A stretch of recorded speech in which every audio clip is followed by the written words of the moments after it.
Nós vamos continuar hoje a falar a respeito, compartilhar um pouquinho e refletir sobre amando porque fomos amados, o nosso tema do ano.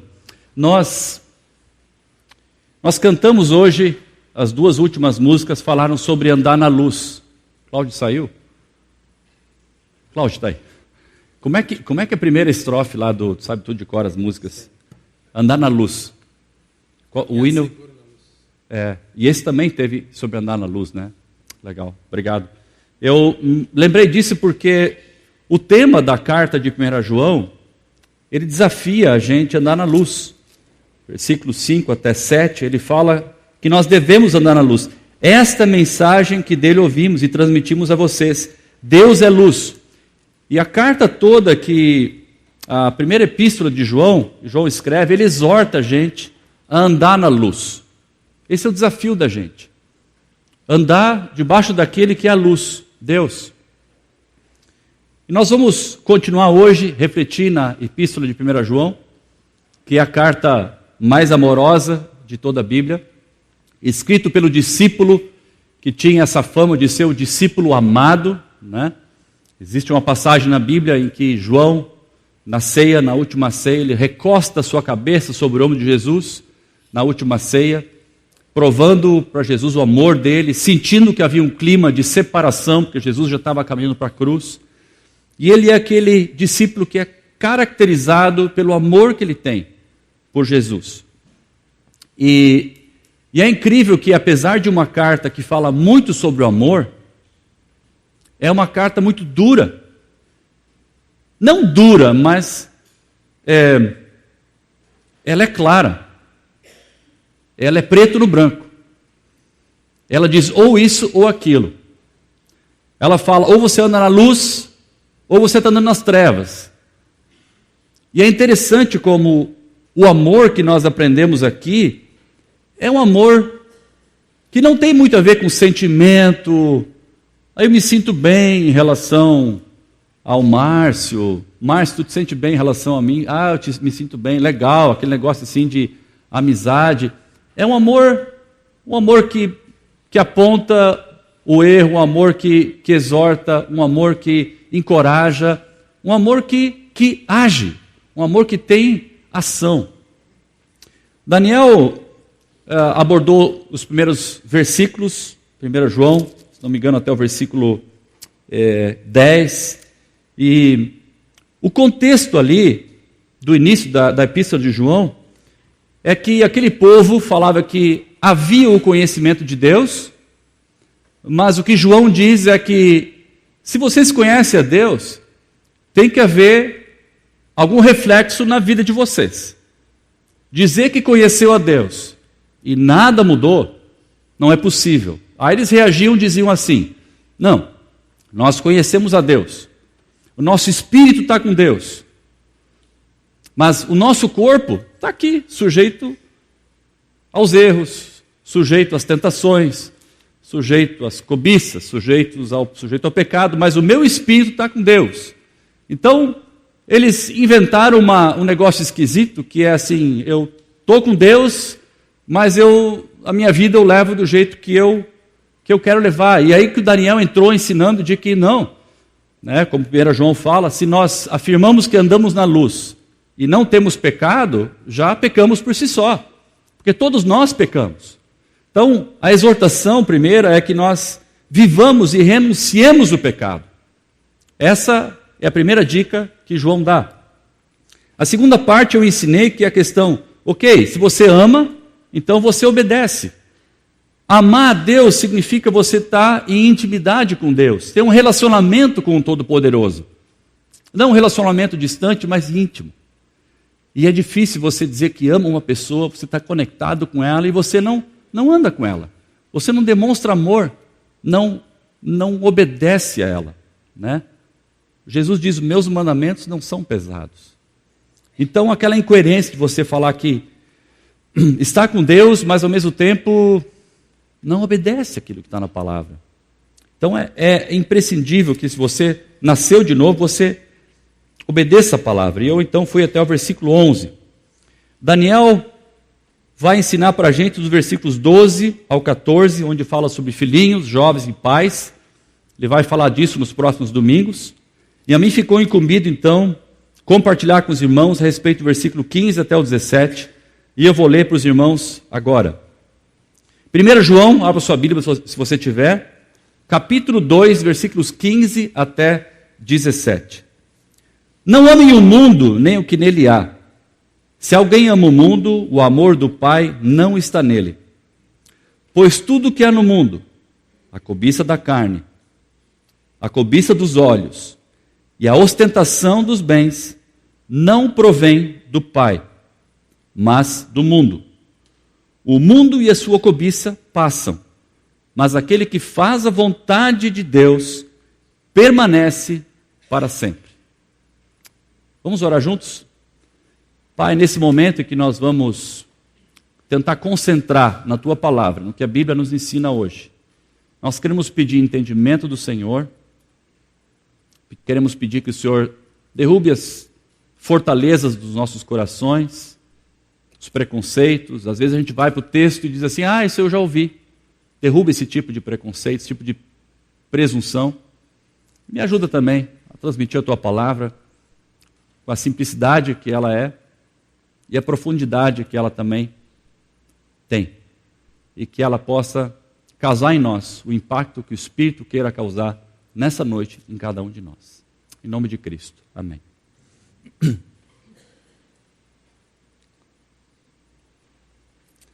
Aqui João, então, fala a respeito do mundo. Eu preciso primeiro definir o que é mundo. Mundo, aqui, nesse contexto, é a palavra cosmos. Cosmos é usado na Bíblia, tem 3 conotações diferentes. A primeira tem a ver com criação, com aquilo que foi criado.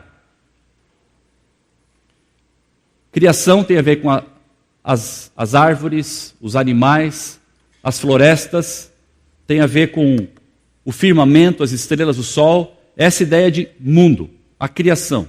A segunda ideia de mundo tem a ver com as pessoas. João 3,16 fala isso, né? Deus amou o mundo de tal maneira. Deus ama a criação dele, sim. Mas quando diz que Deus ama o mundo, ele diz que Deus amou as pessoas, nós. João 3,16 diz que Deus amou você e a mim. E aqui nesse texto, quando ele fala que a gente não deve amar o mundo, ele não está dizendo que a gente não deve amar as pessoas, tá bom? A Bíblia não se contradiria. Ele está dizendo que nós não devemos amar o sistema que rege a sociedade ou a cultura vigente da sociedade. Tem a ver com aquilo que as pessoas da nossa cultura, da nossa sociedade, afirmam ter valor e seguem.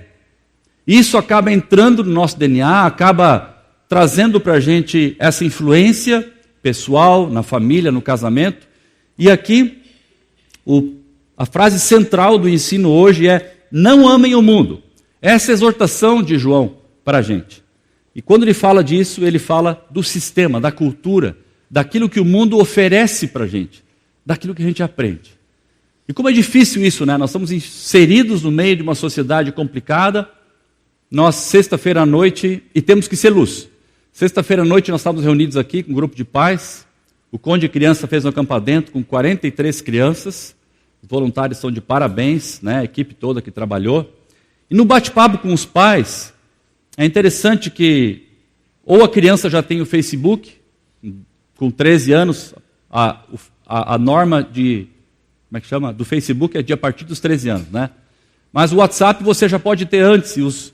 A galera tem um grupo no WhatsApp para combinar estudo, né? Que livro está lendo, e a tarefa, e não sei o quê. Mas acaba vindo um monte de lixo junto. E a preocupação dos pais é como é que a gente pode filtrar, né, com 11 anos já, as crianças mandando fotos de coisas indecentes, pornografia ali. É complicado. Nós, como pais que temos valores cristãos, nos preocupamos em como que a gente pode abençoar nossos filhos sem criar barreiras proibitivas, senão a gente não deixa eles nem sair de casa. É complicado. Amar e, ao mesmo tempo, sermos diferentes. A exortação, então, é que nós não devemos amar o sistema de valores da sociedade. Não devemos amar os símbolos que representam os valores da sociedade. Então, símbolos de status, por exemplo, seja lá qual for o símbolo de status, pode ser o telefone, o smartphone, pode ser o carro, né? Essa semana um cara me ofereceu para comprar uma Mercedes dele, 2010. Ele falou, olha, eu te faço 70 mil reais. Falei, posso pagar em 2 vezes? Aí ele falou para mim, eu digo, mas está tão bonito esse carro aqui, estava na oficina aqui, eu fui pegar meu carro, o carro dele estava na oficina. Disse, não, mas sabe o que é? Estou de aniversário essa semana, eu vou me dar uma Mercedes nova, Compressor 300. Falei para ele, tu merece, né, cara? Ele falou, eu sim. Então, são símbolos de status. E a gente está cheio desses símbolos. Pensa naquilo que você e seus amigos conversam, aquilo que vocês valorizam, né? Então, a gente não deve seguir.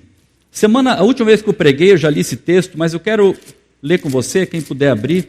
Tiago 4, versículo 4, diz assim, adúlteros, vocês não sabem que a amizade com o mundo é inimizade com Deus? Quem quer ser amigo do mundo, faça inimigo de Deus. O que ele está dizendo aqui é que é impossível você amar, você se dedicar, você ser regido pelos conceitos que a sociedade atual pressupõe para você e ao mesmo tempo você amar a Deus. Não dá. Está dizendo aqui, não dá. Né? Você é amigo da cultura, você está impregnado da cultura, você segue esses valores que a sociedade impõe, você é inimigo de Deus. Então, sabe, e fala sobre amor, mas é muito claro, né? É muito contundente. O que eu acho interessante é que o amor ao mundo te empurra para longe de Deus. À medida que tu concede abertura para os valores do mundo, da sociedade, dessa cultura, esses valores vão automaticamente te levando para longe de Deus. Ao passo que o amor a Deus te afasta da influência desses valores culturais falidos. Você vai abrindo algumas concessões, como novela dentro de casa. Nós falamos aqui com os pais. Você diz assim, hoje eu vou ligar a televisão e vai entrar lixo para dentro da minha casa, moral, lixo que as televisões estão produzindo. Os valores que a novela passa para a gente e para nossos filhos, para a nossa família, são valores dessa sociedade. Dessa sociedade. Aí você começa a ser permissivo, você não quer ser um pai muito firme, você deixa o seu filho sair. Aí ele sai, você não sabe onde ele vai. Ah, mas proibir resolve? Talvez não resolva. Deixar ele ir resolve? A resposta não é muito simples. Você tem que meditar em que medida você está abrindo brecha na sua vida, na sua família, para que esses valores entrem. E você precisa, diante de Deus, estar pensando a respeito disso. Porque exortação é a gente caminhar longe do amor, dos valores da sociedade. Agora eu acho interessante que o oposto ao amor do mundo não é só amar o Pai, mas é também fazer a vontade do Pai. Versículo 17 diz assim, mas aquele que faz a vontade de Deus permanece para sempre. E aqui a gente enxerga nesse versículo o conceito bíblico de amor. Porque se você diz que ama a Deus e você não faz a vontade de Deus, isso não é amor bíblico. Isso é um sentimento bacana. Você é um cara simpatizante da igreja, você é um amigo do evangelho, você gosta dos princípios cristãos, mas você não ama a Deus de verdade. Porque o conceito bíblico de amor é ação. O conceito bíblico de amor é agir, é ir atrás. Os mandamentos de Deus não são pesados. Os mandamentos de Deus são os melhores para nós. Quando Deus diz que você não deve ter um namoro com jugo desigual, por exemplo, Deus não está proibindo você de ter um namoro com uma pessoa incrédula. Na verdade, Deus está propondo para você um plano melhor. Mas, quando a gente não tem maturidade, quando a gente não ama, a gente vê aquilo como uma regra proibitiva. E de fato é uma regra proibitiva. Mas é uma regra abençoadora. A regra em si, na nossa sociedade, ela está desvalorizada, porque a gente acha que ela pressupõe uma obediência, castigo, rigidez, falta de flexibilidade. A regra em si é boa, gente.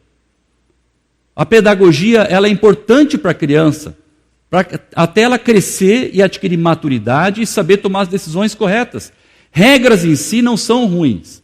Quando Deus diz, cara, confie em mim, no tempo certo vou te dar uma namorada, vou te dar um namorado. Ah, não sei se é. Então, na verdade, o amor a Deus é fazer a vontade do Pai, por mais que às vezes, aparentemente, temporariamente, seja difícil para a gente. E aí chega o tiozão Roger e diz assim, cara, vamos orar junto, espera um pouquinho. Ah, não sei, não estou aguentando. Aí, vamos esperar, vamos obedecer, vamos seguir. Os mandamentos de Deus são os melhores para nós. Então fazer a vontade de Deus é uma demonstração de amor para a gente. Se você me ama, você vai guardar os meus mandamentos. João 14, versículo 15. Então o amor e a obediência a Deus caminham juntos. Não são coisas separadas. O amor a Deus se demonstra através do desejo de eu aprender e seguir o que está aqui na palavra dele. Não é o que a TV diz, o que o Roger diz, o que o Daniel diz, o que o Ed diz, o que o Sam diz, o que o Cláudio diz. Se não está aqui, não está na palavra, mas se está aqui, vamos seguir. É melhor para nós. Então o amor a Deus, ele é demonstrado uma atitude de querer acertar. O que eu acho incrível assim, isso acontece na minha vida também, como alguém que nasceu num lar cristão, né? Eu cresci nessa igreja e tenho essa convivência com o cristianismo há muito tempo. Eu percebo muito que a gente que já é calejado de princípios cristãos, a gente gosta de fazer muita pergunta, né? Mas será que é assim mesmo? Mas eu vejo que em outro lugar é assim.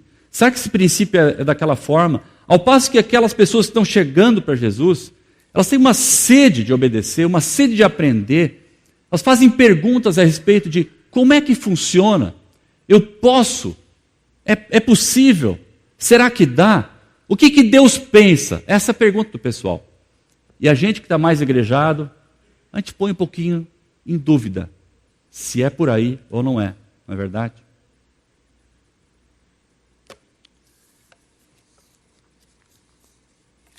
Eu quero mostrar uma próxima tela que fala do versículo 16, onde fala sobre cobiça da carne, cobiça dos olhos e ostentação dos bens.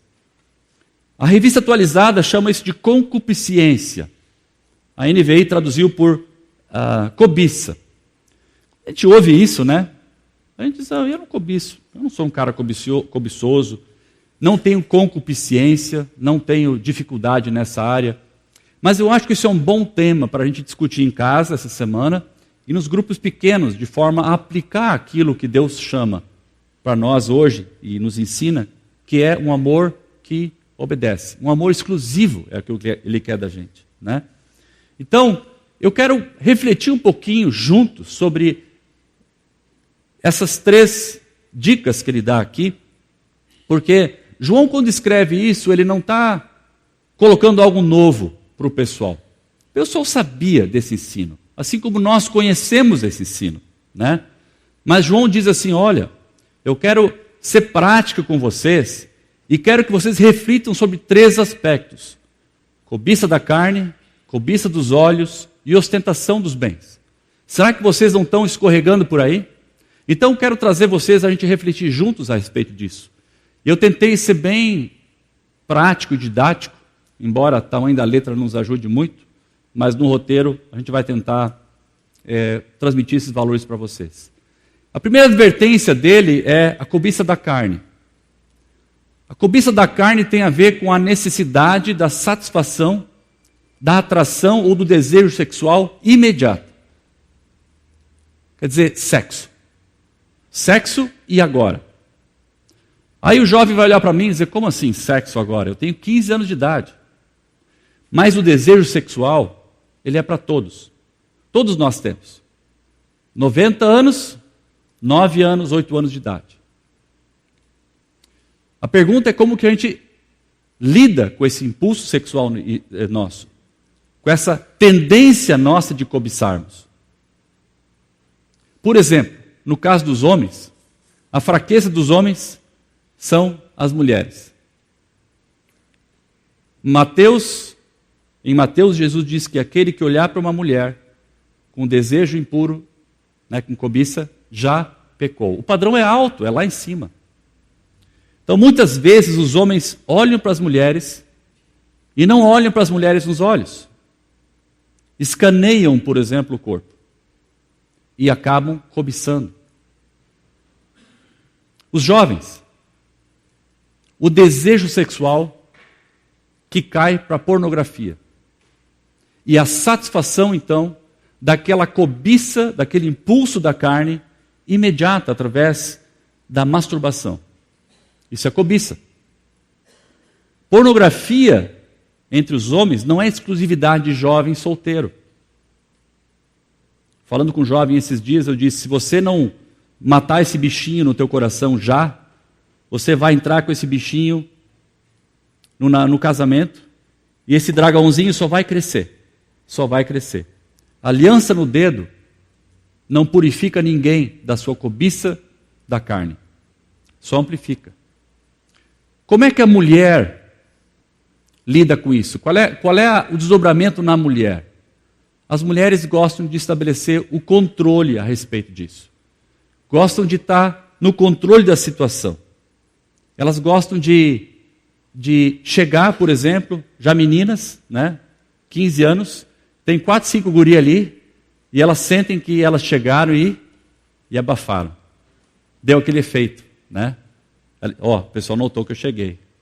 Já tá na menina isso, Aquele jeito dela chegar, dizer, eu fui notada, eu estou aqui.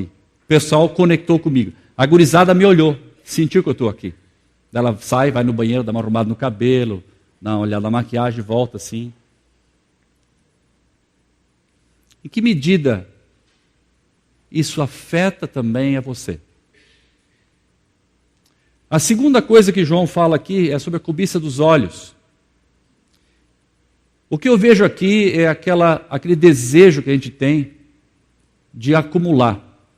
Tem a ver com dinheiro, talvez, tem a ver com bens, que faz com que a gente tenha uma sensação de segurança.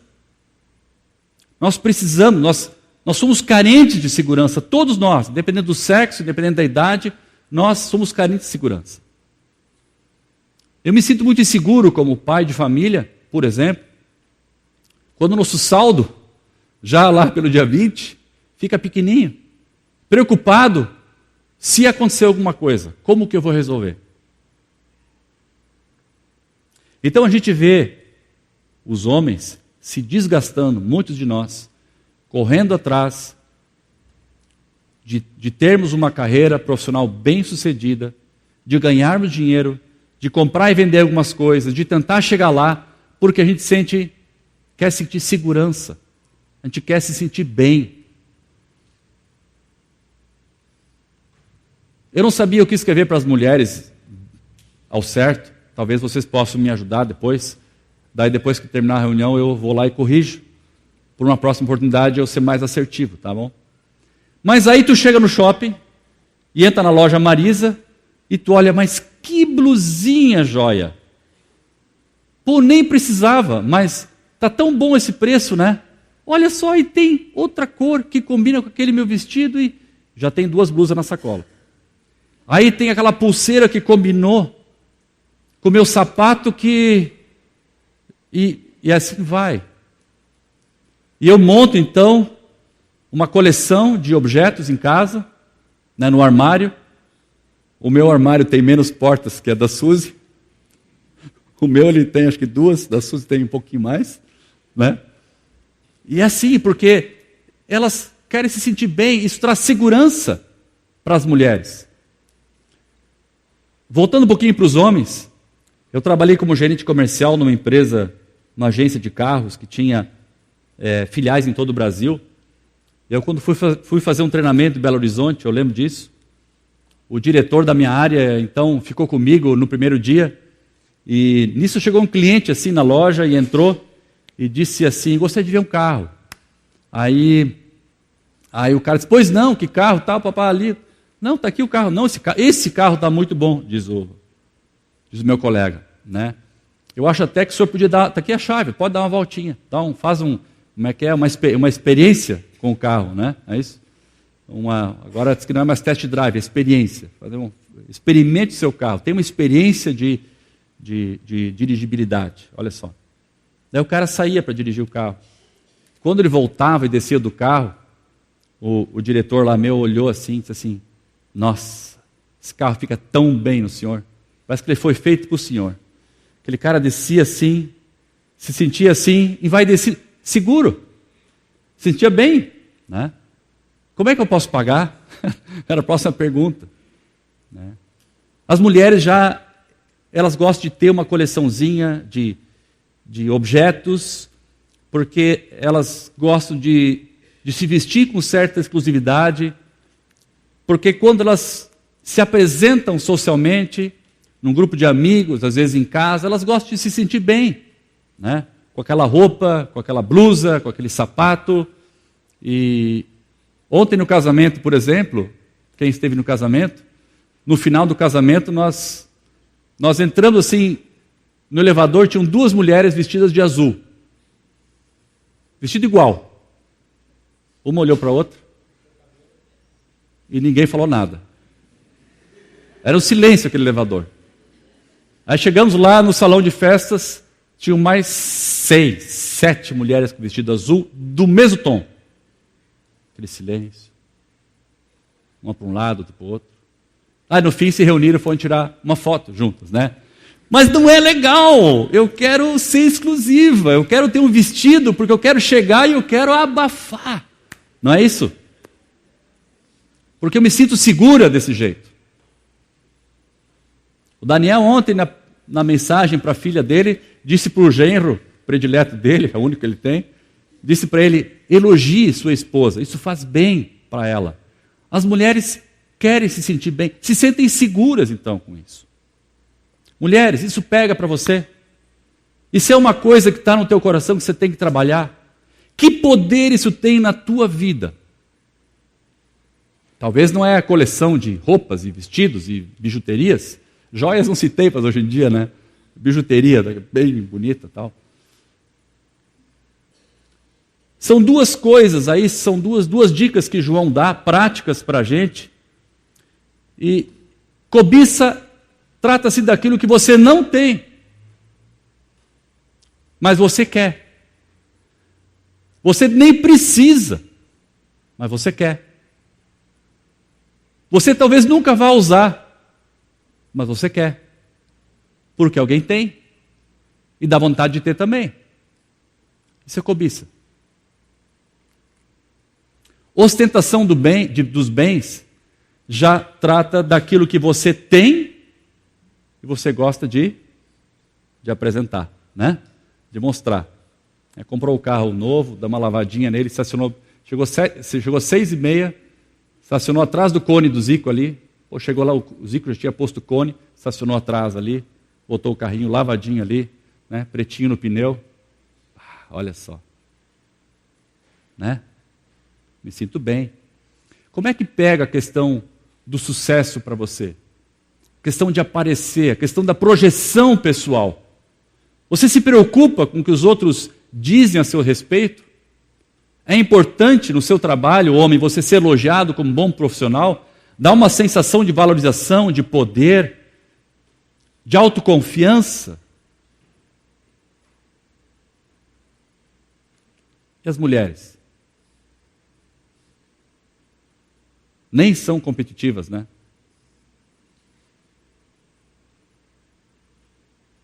Como eu já falei, a menina chega assim, aqui hipoteticamente, nos teens ou nos jovens, com aquela roupinha bonitinha, e já percebe que tem 3 guris que olharam para ela.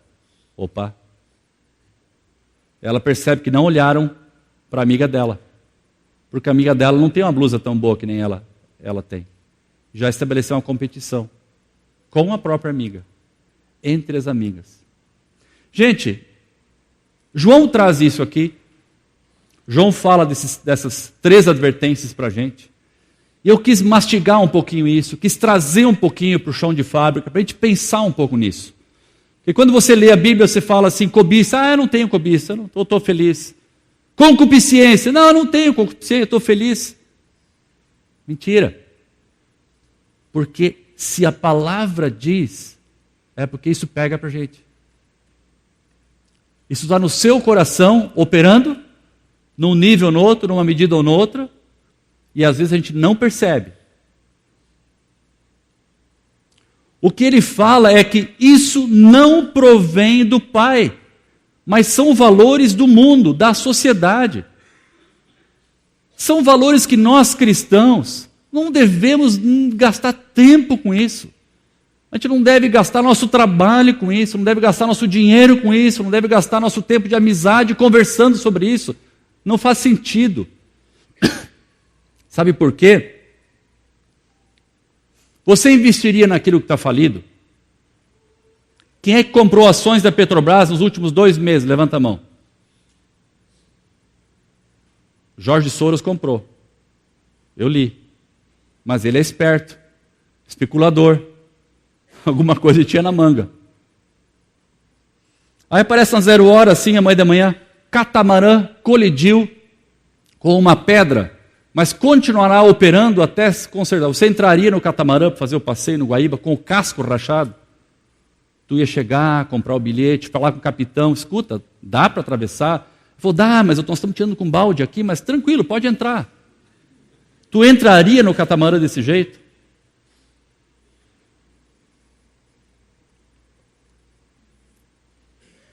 Tu investiria teu dinheiro do fundo de garantia na reforma de uma casa que o alicerce, o engenheiro diz, está comprometido.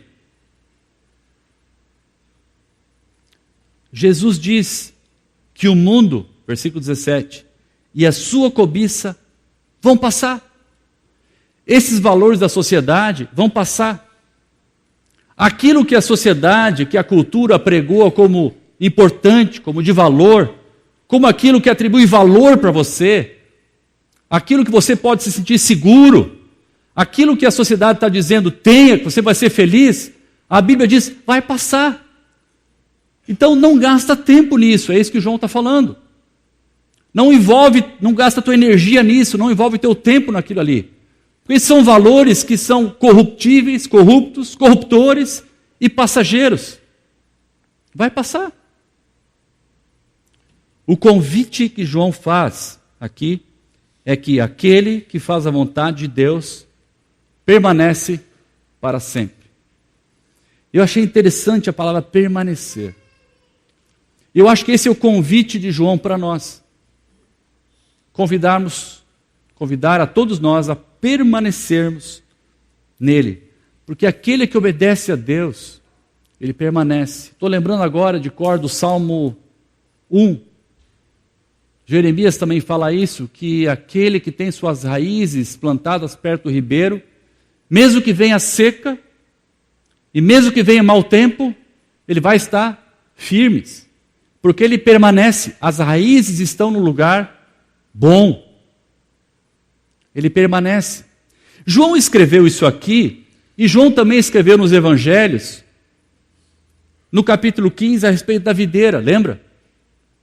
Ele falou que nós somos os galhos e Jesus é a videira, e nós devemos permanecer nele, estarmos juntos com ele.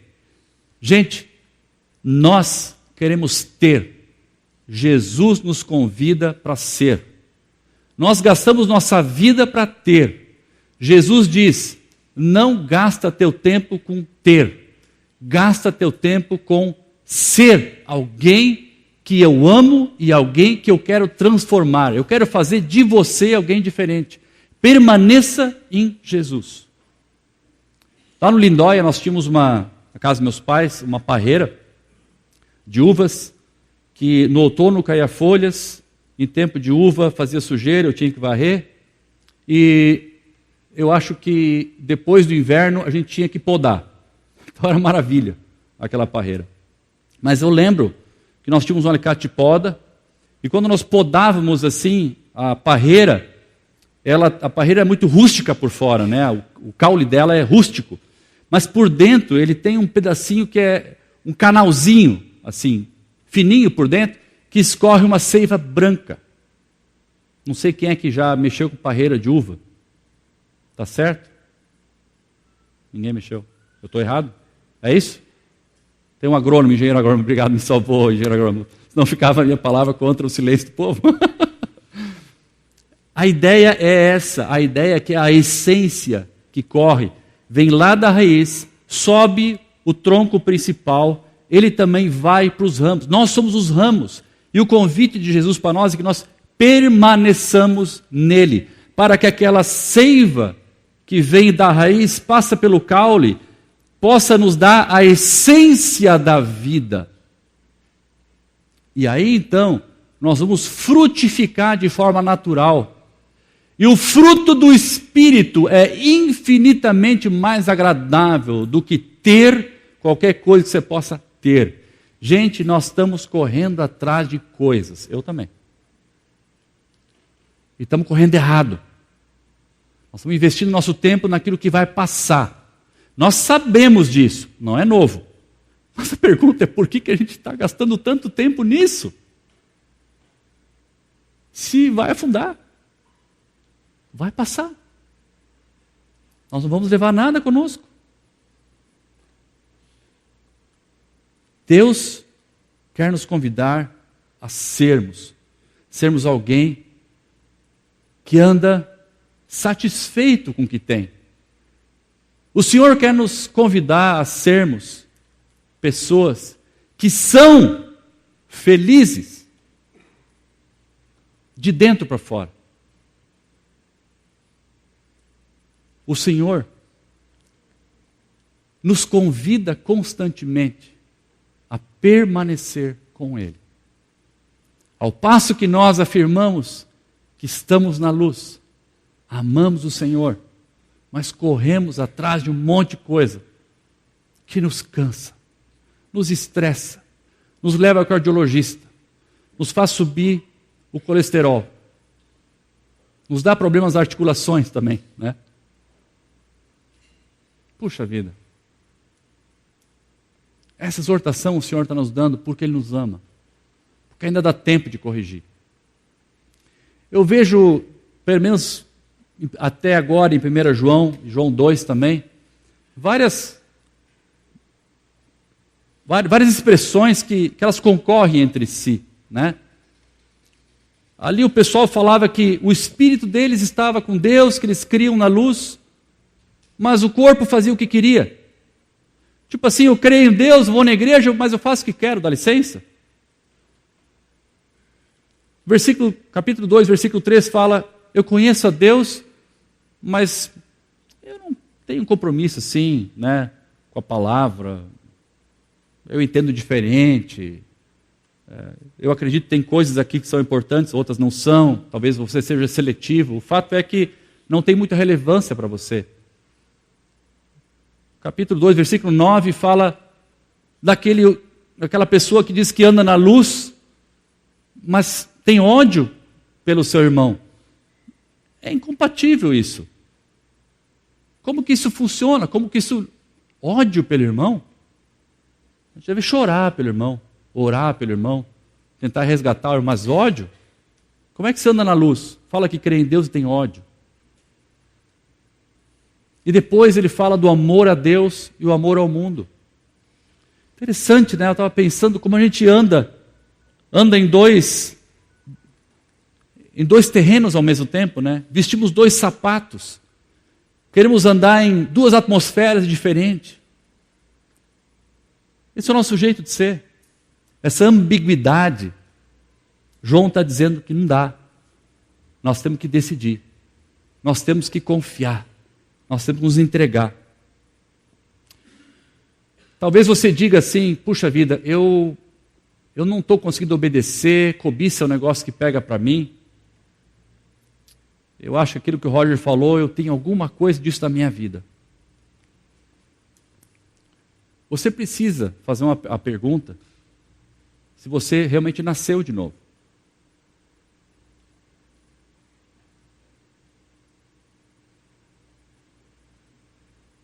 Essa pergunta você tem que fazer para Deus.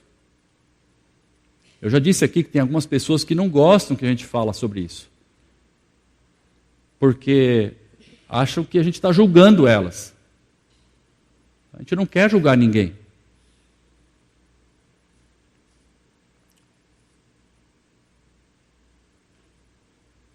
Mas você tem que fazer essa pergunta.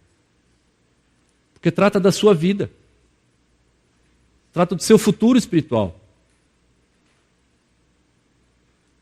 E que bênção que alguém chega para você e diz assim, será que você nasceu de novo? Será que Deus está de fato contigo? Que tu acredita em Deus, eu até sei. Que tu frequenta a igreja de vez em quando, eu sei. Mas Deus conhece o teu nome. Como diz Apocalipse, teu nome está escrito no livro da vida. O Senhor te conhece como filho legítimo dele. Não um torcedor simpatizante. O convite de João aqui não é um convite, como eu falei antes, não são aquelas regras tipo, puxa vida, né? Não, não, não, não. Mas o convite é experimente essa vida com Deus. E essas coisas que a sociedade diz pra gente que é legal, diz que é cool, que é o caminho pra gente, vão perder o brilho. Não vai ter mais importância pra gente.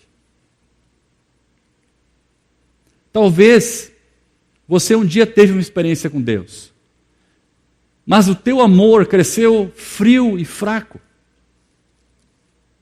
Talvez um dia você creu na palavra, você fez uma oração, você entregou sua vida para Deus, alguém orou por ti, você se ajoelhou em casa, mas alguma coisa do tipo que Jesus diz ali em Mateus 13, versículo 22 aconteceu com você. Ali é a parábola do semeador.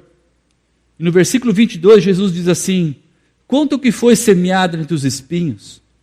Este é aquele que ouve a palavra, mas a preocupação desta vida e o engano das riquezas a sufocam, tornando-a infrutífera. Você é alguém que tem se preocupado em demasia com as riquezas, com o que acontece ao redor?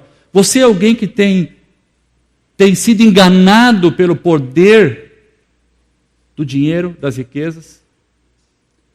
Se você é alguém que está assim, você é aquele que ouviu a palavra um dia, mas ficou tão preocupado que a sua fé murchou, ficou fria, ficou fraca.